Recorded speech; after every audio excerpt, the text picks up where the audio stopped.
Hey guys, welcome back to the channel. ये वाला जो वीडियो है ये एक्सटेंशन ऑफ द जो प्रीवियस वीडियोस है उनका एक्सटेंशन है जो एनर्जी सेक्टर पे हम लोग कर रहे हैं। लाइक केपीआई ग्रुप की जितनी सारी कंपनीज थी हमने वो एनालाइज कर ली। अभी अभी इस वीडियो में हम लोग एनालाइज करेंगे सुजलॉन एनर्जी के ऊपर। And in this video what we are going to do is that ये एक एजेंडा है हमारा। तो will discuss first wind energy में कितने सारे प्लेयर्स है, उनका इंस्टॉल कैपेसिटी कितना है। Then we'll focus on Suzlon Energy. We'll discuss the business model of that company. What are the unit what is the unit economics, order and execution क्या है, growth drivers क्या है company में, right? What are the challenges are there? And interesting जो two elements है ना इस video के, वो है डिमांड एंड सप्लाई। जो पावर सेक्टर में विंड वर्सेस सोलर वर्सेस कोल, उसको हम लोग एनालाइज करेंगे और सोलर यहाँ पे कहाँ फिट बैठता है वो भी हम लोग थोड़ा सा देखेंगे यहाँ पे। And in the end will do the valuation वाला एक्सरसाइज। उसमें हम लोग देखेंगे कि वो जो डेफर्ड टैक्स है, तो आप अगर देखोगे FY 25 में कि टैक्स कंपनी ने कुछ पे ही नहीं किया है तो उसका क्या इम्पैक्ट है नेक्स्ट FY 26 को हम लोग कैसे देख सकते हैं। तो वो कैलकुलेशंस भी बहुत इंटरेस्टिंग कैलकुलेशन है, वो हम आप आज अब इस वीडियो में देखेंगे। चलो, let's begin with the players which are there in this sector. So there are almost 10 players here जिनका total install capacity around 50 gigawatts है in FY 25। That's where we stand right now. और government का जो target है to reach around 100 to 120 gigawatts by 2030 2031। तो उसमें सबसे number one player कौन सा है, वो है सुजलॉन एनर्जी। सुजलॉन एनर्जी का अराउंड मार्केट कैप कितना होगा, अराउंड 90,000 करोड़ जितना मार्केट कैप है। एंड उसका जो मैक्सिमम इंस्टॉल्ड कैपेसिटी वो है अराउंड 15 गीगावाट्स। बाकी उसके नीचे ये सारे तो सीमेंस है, then this Envision is China company, then your Inox wind company है, then Adani green and Tata power. ठीक है, तो ये सारी कंपनीज है which are there in this particular sector. Just for the information I am putting this year. So out of all this, Suzlon has a market share of around 30%. That's why they are leader into this. And that's why if you have to follow, if you want to follow the energy sector ना, you have to track Suzlon और उसके कौन कौन तो पढ़ने ही पड़ेंगे आपको, तभी वो पूरा एक पर्सपेक्टिव आपको एनर्जी सेक्टर का आएगा।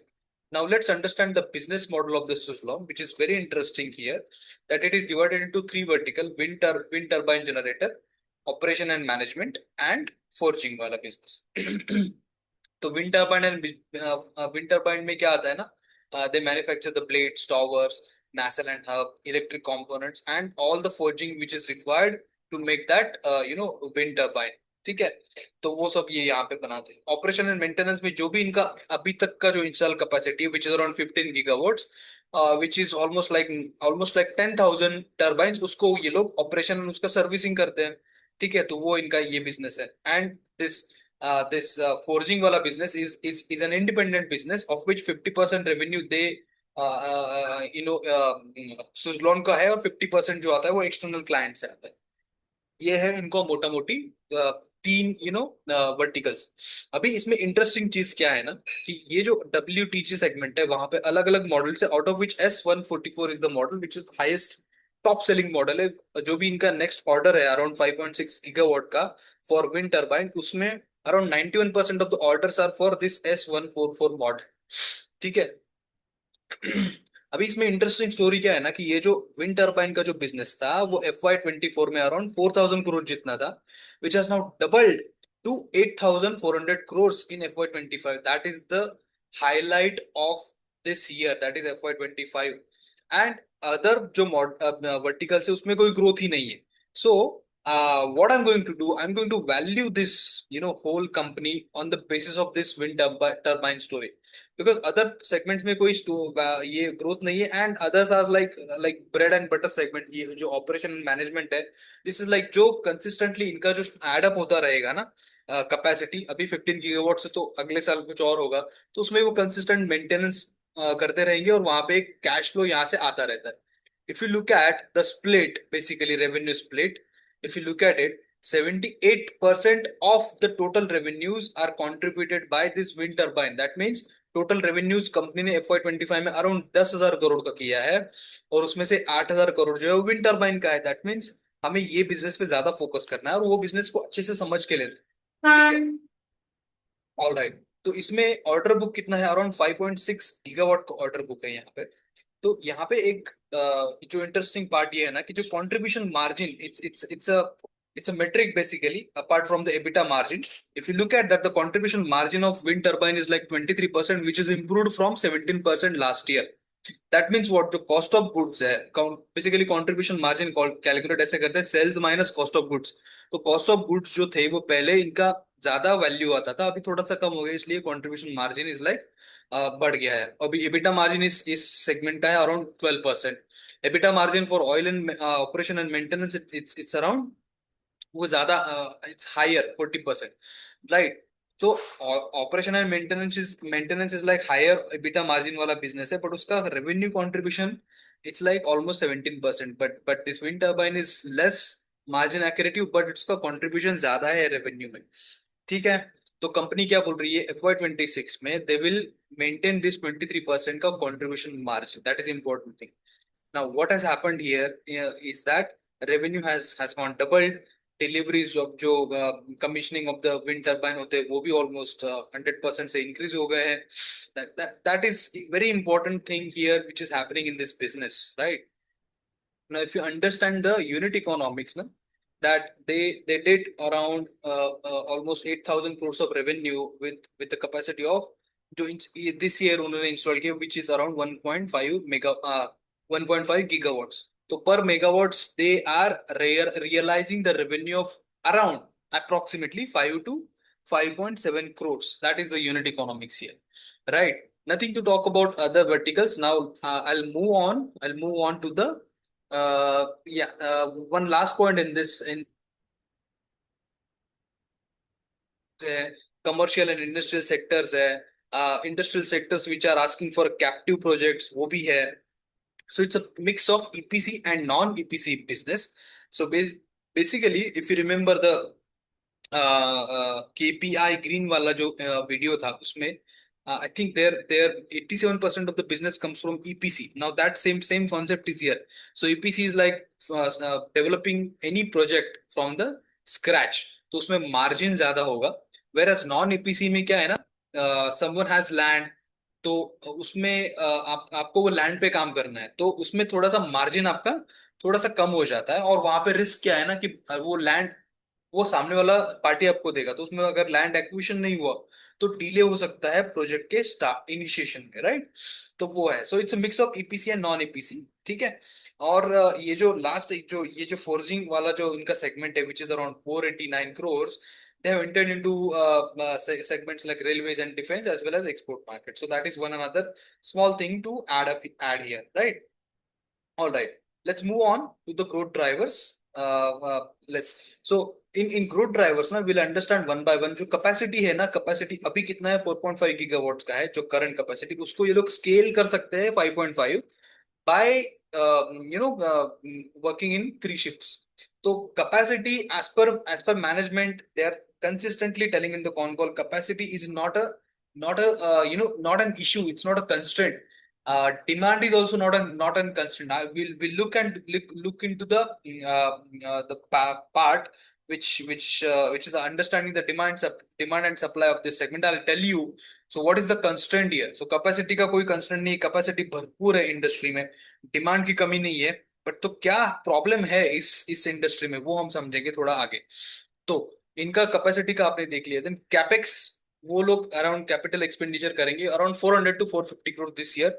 Most of that will be a maintenance capex, and some of that will be for capacity augmentation to track the con call to understand कि क्या exactly capacity augmentation ये लोग करेंगे, ठीक है।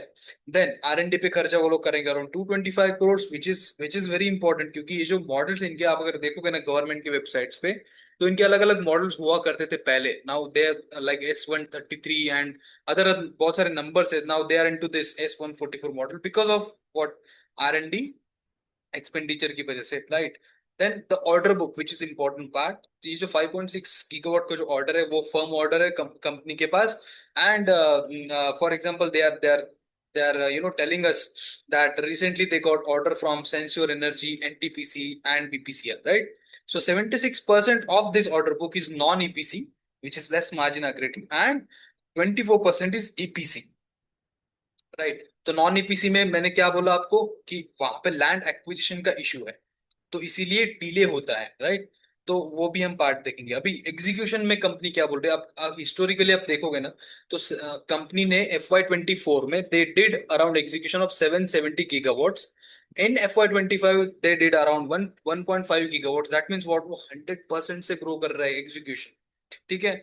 If I apply the same parameter on an average, right, तो company कितना कर सकती है ना, from 60% to 100%, if I apply that, तो company can do execution of around 2.2 gigawatts to 3 gigawatts. Now apply the unit economics here to arrive at the, potential revenue, right?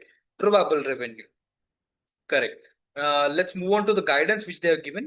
Last year they grown at around 67% year on year. Now this year is like they're guiding for 60% on each vertical. Now this is a very important point. Company in the con call, the management is saying that they will grow at least 60% on each parameter जो finance में होता है। For example top line, फिर आपका EBITDA level पे, फिर आपका PBT level पे, पैट लेवल पे, राइट, 60% का ग्रोथ। Commissioning of the turbines however they are saying that it will be more than 60% definitely. तो वो तो ज्यादा ही वो, ठीक है। तो यहाँ पे चैलेंजेस क्या है ना, ट्रांसमिशन के चैलेंजेस है। एक विंड का तो ये जो विंड टर्बाइन है तो वो तो खड़ा हो जाएगा, बट उसको जो पावर बन रहा है वहां पे, सॉरी सॉरी, जो पावर जो बन रहा है वहां पे, उसको पावर इवैक्यूएट करना, that is also challenge. So transmission का चैलेंज तो सेक्टर में है।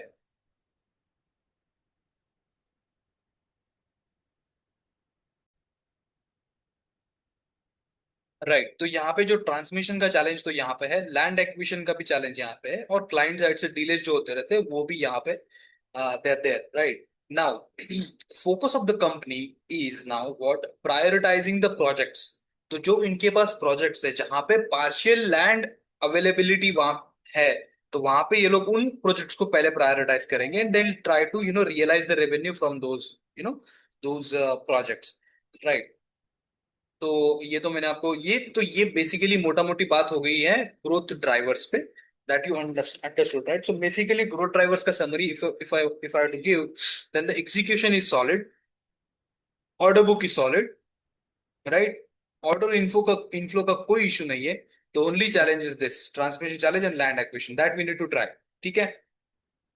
Now let's understand this demand and supply, and जो टैरिफ इनको मिलता है ना पर यूनिट, उसका जो है वो इंटरेस्टिंग स्टोरी यहाँ पे समझ लेते हैं। तो पावर का कैपेसिटी इंडिया में टोटल वो अराउंड है, जो रिन्यूएबल से करने वाले वो अराउंड, उनको टारगेट है अराउंड 777 गीगावाट्स बाय FY 30। उसमें से विंड का टारगेट है around 100 gigawatts by FY 30। So it's a significant number. अभी हम लोग पहुंचे हैं 50 गीगावाट्स पे।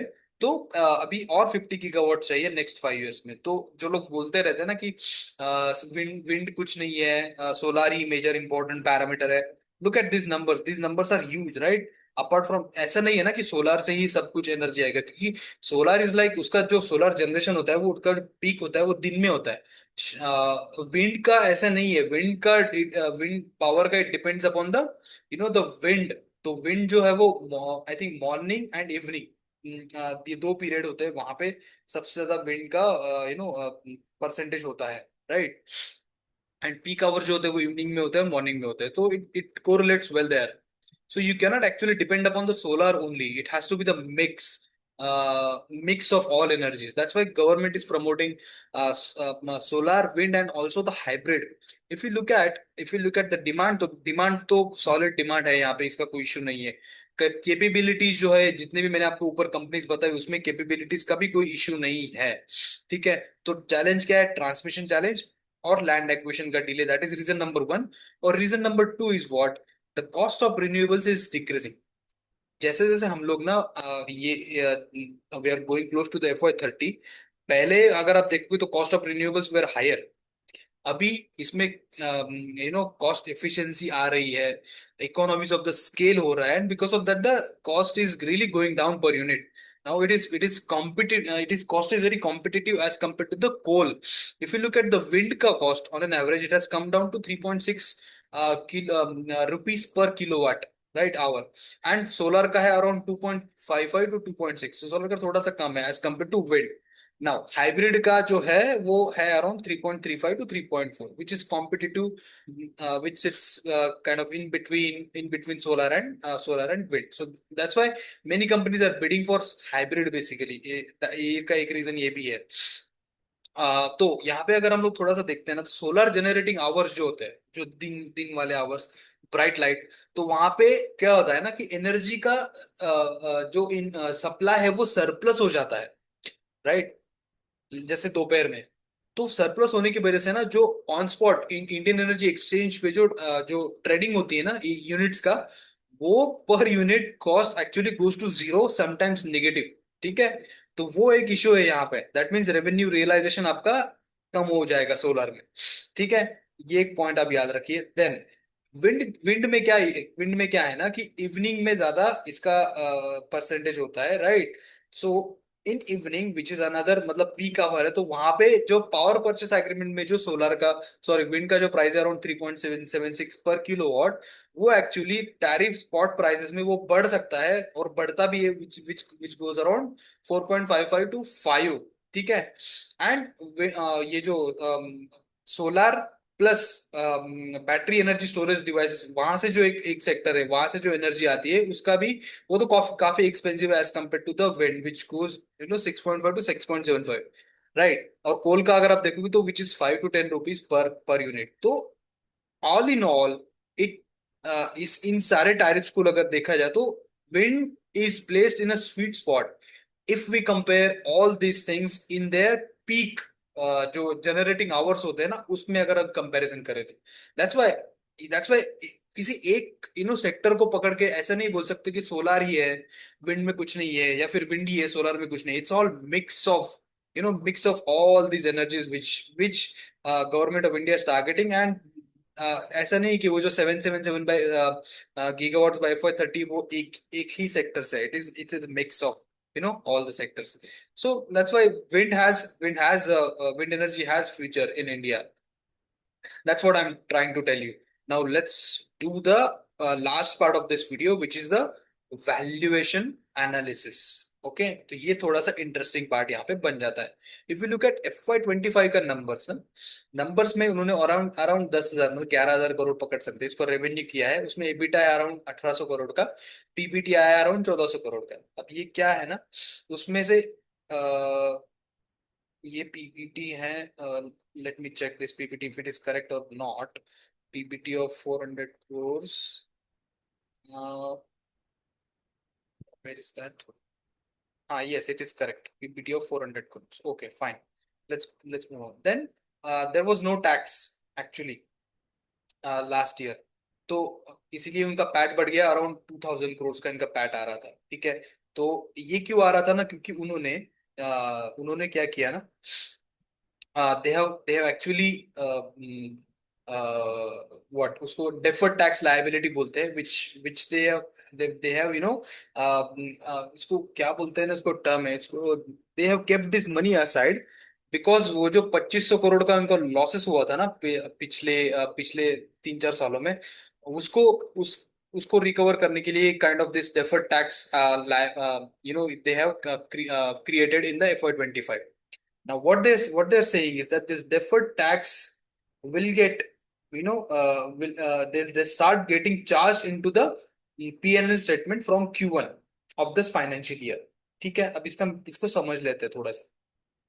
अभी आ, ये जो पैट FY25 में आया है उसके हिसाब से अगर हम फॉरवर्ड पी कैलकुलेट करेंगे तो वो आता है 43। Now let's look at the actual numbers basically.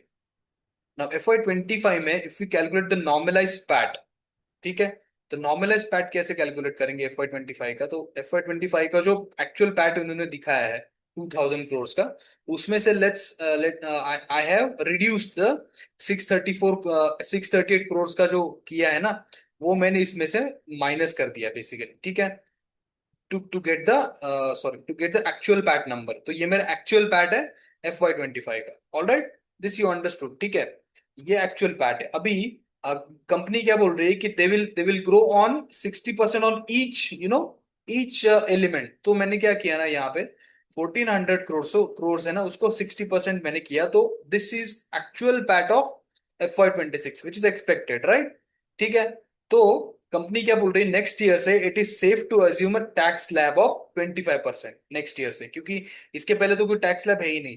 तो नेक्स्ट ईयर 25% का अगर टैक्स स्लैब पकड़ते हैं, तो PBT आता है for FY 26 comes around 3000 crore, और जो टैक्स आता है वो आता है 765। ये मैंने सिंपल कैसे कैलकुलेट किया, ये जो नॉर्मलाइज पैट है, ये लाइक 75% ऑफ दिस PBT। ठीक है। तो 75 100% इज लाइक 3000 करोड़, और ये 25% is the tax which is 765 crore, right? सो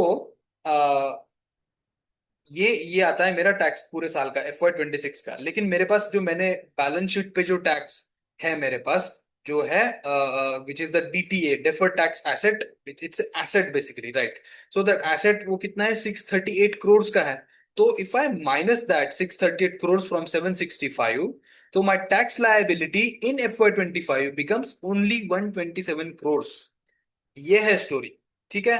तो मुझे FY 26 को ऐसे देखना है, तो मुझे FY 26 का जो पैट है ना, वो मुझे इसका जो जो एक्चुअल पैट है अराउंड 2000 करोड़ का FY 25 का, उसको 60% नहीं करना है। एक्चुअल पैट मैंने निकाला 1400 करोड़, एंड देन 1400 करोड़ को मैंने देन आई डिड 60%, तो वो आता है 2294 करोड़। ठीक है, राइट? तो मुझे कैलकुलेट करना क्या है ना, मुझे इस पैट के ऊपर लाइक पी कैलकुलेट करना है, which comes around I think 39 का पी आता है, एंड टैक्स लायबिलिटी मेरी आती है अराउंड 127 करोड़। तो ये इसको ऐसे देखना है, टैक्स आपका कम नहीं होगा नेक्स्ट ईयर, बट जो लायबिलिटी है, जो आपने जो DTA करके रखा हुआ है, उसको हमें एडजस्ट करना है। ठीक है। तो एडजस्ट करने के बाद टोटल 127 करोड़ आता है। तो कंपनी ने क्या बोला कि आई थिंक Q1 में most of this will get absorbed basically. तो क्या है ना कि जैसे 638 करोड़ है, तो Q1 में ये लोग शायद 300-400 करोड़ का उसमें से माइनस करेंगे, शायद ऐसा हो सकता है। तो Q1 will be more linear than Q2 Q3 Q4, ऐसे देखने को मिल सकता है।